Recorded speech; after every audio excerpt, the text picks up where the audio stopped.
Et salut à tous. Alors du coup, comme tu le sais, on est à la Platinum CBD Cup Canagri Expo et on a eu la chance de rencontrer Pierrick de Charentaise. Pierrick, c'est quelqu'un avec qui on a commencé à travailler justement à la rédaction d'un article. Et comme on a eu l'occasion de se voir et de se rencontrer, on s'est dit qu'on allait l'interviewer. Donc ça peut être super cool.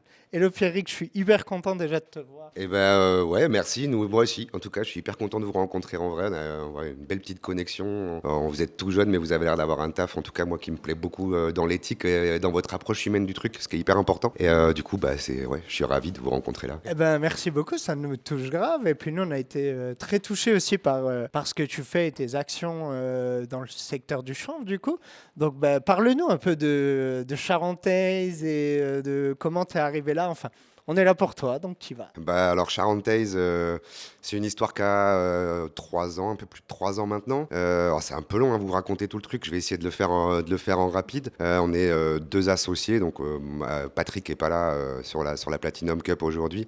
Donc c'est Patrick qui est agriculteur en Charente, donc agriculteur traditionnel hein, depuis plus de 20 ans déjà, en agriculture biologique. Et moi, Pierrick, du coup, bon, j'ai un passif de plein de boulot, de plein de professions différentes auparavant.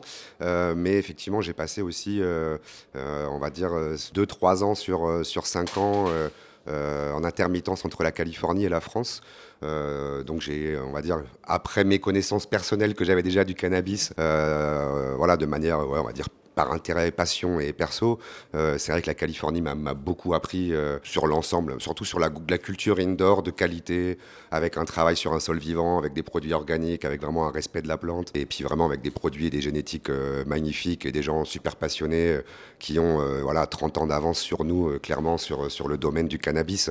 Même si on a beaucoup de mecs hyper pointus en France, je dis pas du tout ça, mais là-bas, il y en a beaucoup plus de gens encore plus hyper pointus sur plein de domaines, et du coup, c'est vrai que c'est hyper inspirant. Et du coup, rentrer en France, on va dire après les événements Covid, j'ai eu l'opportunité de travailler pour une entreprise que j'affectionne pas spécialement, je vais pas dire leur nom, mais en tant que commercial indépendant pour vendre des produits qui venaient soi-disant de Suisse, qui poussaient en permaculture sous des serres hybrides magnifiques avec les poules aux pieds. Et en fait, bon, c'était des produits qui venaient clairement d'Europe de l'Est, qui étaient washés, terpénisés, etc. Et bref, j'ai pas trop aimé l'éthique de ce genre de grosses boîtes. Et du coup, j'ai rencontré par un ami en commun, Patrick, qui était agriculteur du coup en Charente, qui s'était lancé sur une production de CBD en voulant se recycler, parce qu'avant il était producteur de tabac bio. Donc il faisait du tabac bio pour le marché américain, parce qu'en France on n'a pas le droit de dire que du tabac est bio sur les produits. Et du coup ses contrats s'étant arrêtés, il a voulu se retourner vers autre chose. Il s'est mis dans le CBD, il a suivi une association qui à l'époque voulait aider des agriculteurs à se lancer là-dedans, en leur promettant voilà, tout un pack de formation, de graines, de marché même complètement déjà établi à la fin. Donc il avait juste à produire et tout était beau et merveilleux. Et puis en fait, quand tout était produit, il y avait plus personne, plus rien, et du coup il s'est retrouvé avec de la marchandise sur les bras. Puis lui, agriculteur, savait pas du tout quoi en faire. Et donc moi, par mon expérience et de cette rencontre-là, je me suis dit ah c'est trop con. J'ai vu son produit, j'ai fait waouh, ça y est, en France, on peut faire un truc. Voilà, on était sur des variétés Compolti, c'était pas un truc exceptionnel, mais déjà on se disait en France, on peut faire de la fleur qui se fume, qui a de la gueule, qui est jolie, qui est bio, et on peut peut-être enfin prendre une place et pas que des produits qui viennent de l'étranger, des produits dégueulasses, des produits washés. Et je me suis dit bah vas-y, je lâche ce truc avec cette boîte à la con là, et on va essayer de monter une aventure, surtout qu'on a eu un vrai feeling. Patrick, il a 56 ans, il est agriculteur, moi j'ai 40 ans, je suis pas du tout agriculteur à la base, c'est voilà, un binôme assez incroyable, quoi, mais on a eu une super belle connexion, et puis voilà, on s'est dit que Charentaise, on habite en Charente, c'était un jeu de mots un peu facile, la Charentaise étant les pantoufles là-bas aussi, donc on est dans le confort et le relax, voilà, on s'est dit que ça portait bien, c'était un petit jeu de mots rigolo, et en 3 ans, on a pas mal évolué, donc on est content, on est très content de ce qu'on fait, et pourvu qu'on progresse toujours plus. Voilà, on essaye d'avoir notre part. On est des producteurs, des vendeurs, mais on a aussi envie d'être acteur, en fait, au-delà de ça. Et moi, il me tient à cœur de faire de la pédagogie à fond, autant avec des clients qu'avec des organismes de formation, qu'avec même le Kidam. En fait, il y a tellement de choses choses à apprendre, à dédiaboliser, à repédagoger, je sais pas si ça se dit, sur le sujet, que du coup, voilà, on a envie de travailler à tout ça et on travaille avec l'humain avant tout.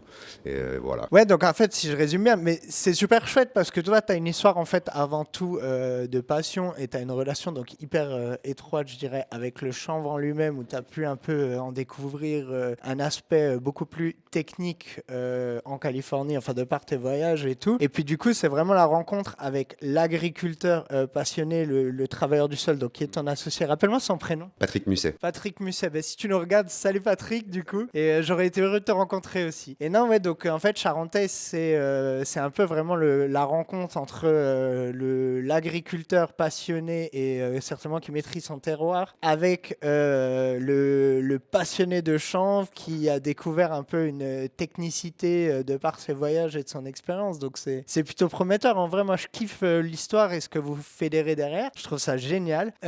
Tu me disais, vous faites donc actuellement de l'agriculture bio. Je peux en savoir plus un peu. Moi, ça me touche grave comme sujet, tu vois, sur vos méthodes de travail. Je veux pas vos secrets, je pense que vous en avez, mais du coup, si tu peux m'en dire un peu plus, c'est cool.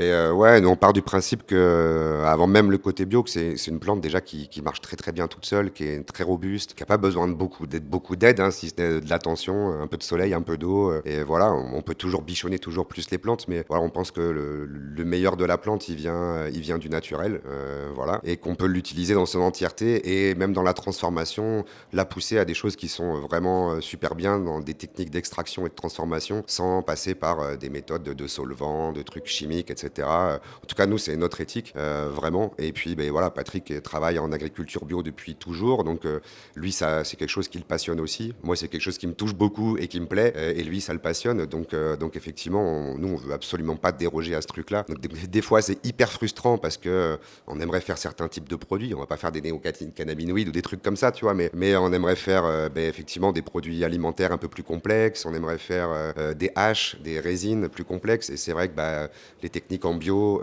c'est pas évident. En tout cas, il y a quelques trucs simples, mais on peut pas faire non plus des merveilles par rapport à d'autres confrères qui vont utiliser des techniques peut-être un peu simples, mais qu'on pourra pas, voilà, on pourra pas faire en bio. Donc c'est un peu frustrant. Mais voilà, après on a un travail du sol qui est très simple. On a un couvert végétal avant. On vient faire le seul amendement qu'on fait, c'est de la fiente de poule. Et puis après, le soleil, l'eau de pluie, un peu de compte-gouttes au début. Et puis voilà, de l'amour, de la passion, du temps. Et voilà.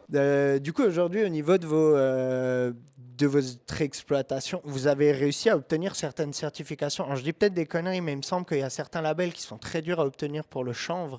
Peut-être le logo AB, il me semble que EcoCert fait quelque chose, mais pas AB. Donc, peut-être je me trompe. Vous avez réussi à obtenir des certifications sur vos parcelles, du coup? Alors ouais, nous on travaille, et donc c'est EcoCert qui est l'organisme certifieur bio qui vient chez nous. Donc Patrick a toutes ses terres déjà certifiées depuis des années par EcoCert, puis qui travaille en bio. Donc c'était un peu plus facile que pour certains qui se lancent tout de suite et que dans le CBD, d'avoir un crédit, j'ai envie de dire déjà, pour que les mecs viennent te voir et décident de te valider ton truc. Et aujourd'hui, effectivement, EcoCert valide assez facilement, en fait, à partir du moment où tes terres sont bio, où tu as des pièces où tu travailles que du bio, où tes méthodes, tes outils sont tous propres et voilà, responsable du truc bio, tu as le droit de l'utiliser et d'utiliser le petit logo AB, le EcoCert que tu peux apposer jusqu'à tes produits. Donc on est certifié sur les terres, sur nos méthodes et aussi sur le produit fini et ce qu'on met sur notre emballage. Voilà, donc aujourd'hui, tous nos produits sont certifiés bio, excepté on fait des pré-roulés. Du coup, jusqu'à il n'y a pas longtemps, on appelait ça des infustiques parce qu'on était, voilà, on est toujours avec des problèmes il y a eu un gros débat hier sur l'intersyndicale là-dessus sur comment dire, la fiscalité en fait des produits au CBD qui est super compliqué, encore plus pour nous producteurs français. Donc jusque-là, on est tout sur du chanvre alimentaire en TVA à 5,5%. Donc, je digresse un peu sur la discussion, mais c'est ce qui a fait aussi que EcoCert nous valide nos produits parce qu'on est sur de l'alimentaire. Là, demain, justement, on fait nos infustiques qui étaient des pré-roulés à 5,5%. Demain, parce que les douanes aujourd'hui disent OK, il y a une feuille à rouler, il y a un filtre au bout, arrêtez de jouer, c'est des produits à fumer. On ne peut pas dire que c'est un produit à 5,5, c'est impossible. Donc on a enregistré nos pré-roulés sur une plateforme européenne, comme quoi on avait des produits de substitut du tabac à base de chanvre. Et du coup, ça passe à une TVA à 20%. Et là, du coup, on n'a plus le droit, vu que c'est un produit substitut du tabac, de mettre le AB. EcoCert ne veut pas nous valider ça. On a juste le droit de mettre issu de l'agriculture biologique dessus. Ouais, je pense qu'on est. enfin, personnellement, tu vois, je pense qu'on est dans un marché, enfin, dans un secteur qui est assez nouveau. Bon, ça a bientôt 10 ans, mais je veux dire nouveau quand même par rapport à d'autres secteurs. Et c'est important ce que tu soulèves, c'est qu'aujourd'hui, on a un manque de clarification qui est hyper important et que vous, en tant que producteur et agriculteur, vous devez toujours faire face à des adaptations et tout.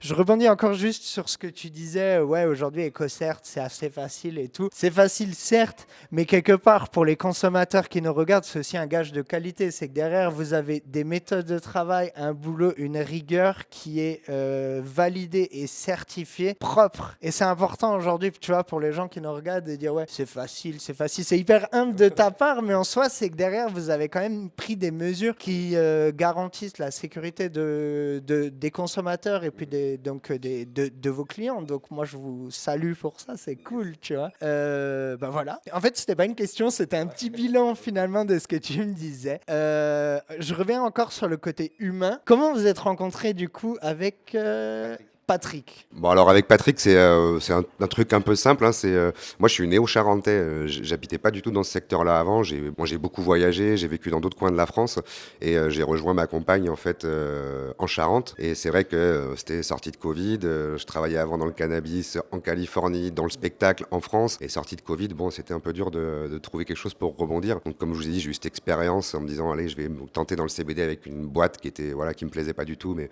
qui m'a permis quand même d'avoir une vision du marché intéressante. Et en fait, c'est un ami commun de ma chérie, en fait, hein, tout simplement, qui connaissait cet agriculteur-là depuis qu'il était adolescent. C'était le papa d'un de ses copains, en fait. Et il s'entendait super bien. Et il m'a dit, ben voilà, je connais cet agriculteur-là. Il est en galère, il a plein de produits sur les bras et il sait pas quoi en faire parce on l'a entubé, clairement. Est-ce que ça t'intéresse pas au moins de le rencontrer, quoi?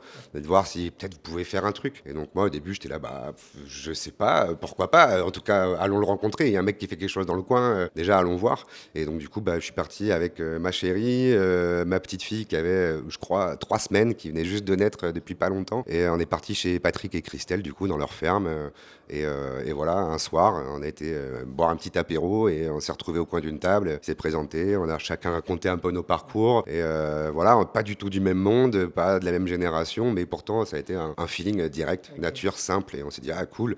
Et on a vu que tous les deux, voilà, il m'a montré ses produits et tout. Et tous les deux, on a imaginé tout de suite qu'on pouvait quand même faire des trucs ensemble, on avait un intérêt commun finalement à cette rencontre-là, quoi. Et donc de là, bah, j'ai d'abord été travailler chez lui en tant que saisonnier simple. Je me suis dit, tiens, je vais venir chez toi, tu as des bons produits, mais il faut bien les manucurer, il faut bien les conserver, etc. Effectivement, tu t'y connais pas tant que ça, et les mecs t'ont planté en pleine route, et là, tu as tous tes produits, tu sais pas quoi en faire. Donc, bah, je vais venir un peu voir tes saisonniers, ce qu'ils bossent, et apporter mon petit contrôle visuel qualité, tu vois. Et puis, on va discuter de tes techniques au champ, parce que j'avais loupé sa première année de production. Je suis arrivé, il avait déjà fait une année de production. Et donc, voilà, on a pas mal discuté sur tout ça. J'ai vu qu'il y avait plein de choses qu'il fallait réarranger. Donc, on a dû passer 2 mois où je faisais de la trim, où je faisais un peu de tout avec lui pour, en papotant, en discutant de tout ça, quoi, tu vois. Et puis, bah, du coup, on a monté ce truc-là. On a mis notre petit logo avec un escargot sur un coin de table en mode Charentais, ce serait rigolo. Et voilà, bon, je pense qu'on l'a encore dans un coin sur un papier, ce petit bout de papier avec l'escargot. Et voilà, bon, une rencontre voilà, juste improbable, mais qu'on aime bien dans la vie, quoi. Des gens on rencontre et ça glisse et hop, on fait des trucs de ouf. Et c'est cool. Franchement, ouais, c'est génial. C'est un peu la rencontre de. Bah déjà, ça a matché direct en fait entre vous. Ouais, c'est ça, ouais. Et puis si je comprends bien un peu, c'est un peu la rencontre où il y a deux mecs qui ont hyper accroché entre eux. Et tu as cette espèce de rencontre entre lui avait les moyens de par son exploitation et toi, tu avais la méthode. Et ça a matché aussi bien donc, dans l'humain que dans la façon de voir la filière et l'œuvre que vous pouvez mener en fait. Ouais, c'est ça. En fait, on est complètement différents et du coup hyper complémentaires. Et du coup, c'est ça qui est hyper cool. Et effectivement, moi, sans lui, j'aurais rêvé de faire ce que j'ai fait là et j'aurais jamais pu. Pas les moyens, pas la logistique, pas non plus toutes les compétences parce que ben voilà, c'est un agriculteur qui a aussi une autre vision de plein de trucs que moi j'avais pas. Et puis lui, bah, réciproquement, tellement agriculteur et passionné de la terre et tout, il n'aurait pas pu tout seul créer ce qu'on a créé là, avoir une démarche, une stratégie marketing, voilà, enfin une stratégie complète, puis même de post-traitement des fleurs, etc. Donc on a été hyper complémentaires en fait, ouais, c'est ça le truc. Ouais. Ben, ça se ressent en plus dans votre énergie, tu vois. Moi je trouve vous dégagez un truc et franchement, bah top. J'étais hyper content de te recevoir et de te rencontrer, de faire ta connaissance. Et, merci de t'être prêté au jeu de l'interview. C'était Charentaise, les amis, un maximum de soutien. On vous mettra le lien dans la bio, dans la description. Soutenez-les au max sur Instagram, sur les réseaux, partout. Un maximum de soutien pour eux. Merci beaucoup. Bah, merci. Merci aux gars derrière aussi. Mais ouais, un grand merci à vous et j'ai envie de vous retourner le truc à vous qui regardez. Soutenez Within, ça a l'air d'être un super média. Très content, très belle rencontre aussi. L'humain, vous avez capté, chez nous, c'est important, je crois que chez vous aussi. Et voilà, un plaisir de vous rencontrer. Partagez Within, faites tourner le truc et voilà, on avance tous ensemble pour la même chose. Donc merci encore. Merci pour tout. Sincèrement, on a un petit truc un peu rigolo qu'on fait avec Tank, c'est que tous les gens avec qui on travaille, et même pas travailler, mais les gens avec qui on œuvre, eh ben on finit toujours par bisous. Donc, c'était Charentaise et Max pour Within, et on vous dit bisous. Merci beaucoup. Merci.